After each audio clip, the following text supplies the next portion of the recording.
తీసుకెళ్ళాలంటున్నా. Thank you అండి అందరికీ. First of all నా కెరీర్ సంబంధించి కానీ నా సినిమాకి సంబంధించి కానీ థ్యాంక్స్ చెప్పాల్సింది రాజమౌళి గారికి. బికాస్ పుష్ప 1 ఇందులో రిలీజ్ చేయాలని పట్టుబట్టింది ఆయనే. నాకు ఫోన్ చేసి, మన్నీకి ఫోన్ చేసి, నెక్స్ట్ ప్రొడ్యూసర్స్ ఫోన్ చేసి, మీ మధ్యలో ఒక 2 సాంగ్స్ రిలీజ్ చేసిన వద్దనుకున్నాం, ఆయన పట్టుబట్టి కావాలి చేయాలని ఆ ఇనిషియేషన్ తీసుకుంది ఆయనే. సో రాజమౌళి గారు, Rajamouli sir, thank you so much. Love you love you love you sir. ఈ రోజున ఇక్కడ నిలబడ్డానంటే డెఫినెట్గా అది కారణం మీరే.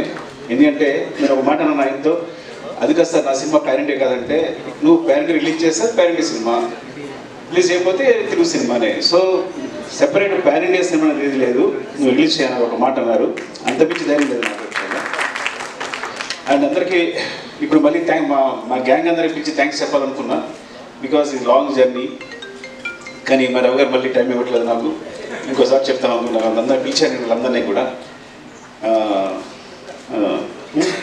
అండ్ అదే ఫస్ట్ ఆఫ్ ఆల్ ఏది ఎలా ఫీల్ అవుతానంటే, సినిమాకి సంబంధించి అంటే మనిషికి ఆనందనిచ్చేది చాలా ఇంపార్టెంట్ థింగ్ ప్రపంచంలో. ఏదైనా ఫర్ ఎగ్జాంపుల్ చెప్తాను, ఓ ఫ్రెండ్ నేను చిన్నప్పటి నుంచి వాడు చూసుకుంటున్నాను, జాగ్రత్తగా అన్నీ ఇస్తున్నాను, అన్నీ చేస్తున్నాను, నాకు కూడా ఉంటాడు. కానీ చిరంజీవి గారు తీసుకెళ్ళి ఒక ఫోటో తీసుకున్నప్పుడు వాడు ఏడ్చాడు. వాడు ఆనందం మామూలుగా లేదు. అంటే ఎవరైతే ఆనందాన్ని ఇస్తారో చాలా, అంటే హీరోస్ని స్థాయిలో నిలబెట్టి అందరూ ప్రతి హీరోని ఇలాగా కొలుస్తున్నారు చూస్తున్నారంటే వాళ్ళు ఇచ్చే ఆనందం అనమాట. అంటే మాకు ఇంత ఎంటర్టైన్మెంట్ ఇస్తున్నాడు. అఫ్కోర్స్ వాళ్ళు మనీ పెట్టి కొనుక్కొని కూడా నాకు ఆనందాన్ని ఇస్తున్నారని పూజిస్తున్నారు, ఆరాధిస్తున్నారు.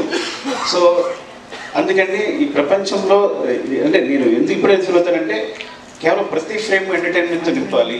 థియేటర్కి వచ్చినాడు 3 అవర్స్ అన్నీ మర్చిపోయి మొత్తం నా ప్రపంచంలో ఉండాలి అని ఈ సినిమా ట్రై చేశాను యాక్చువల్గా. సో దానికోసం నేను నా టీం అహర్నిశలో కష్టపడ్డాం. Of course it's business, it's complete business. But ఆ బిజినెస్లో కూడా నా క్లారిటీ, నా ఫెయిర్నెస్ ఏంటంటే, ఈ బిజినెస్లో కూడా నేను వచ్చిన వాడికి ఫ్రేమ్లో ప్రతి ఫ్రేము ఎంటర్టైన్మెంట్ నింపాలి, వాడిని ఎంటర్టైన్ చేయాలని ముఖ్య ఉద్దేశంతో చేశాను.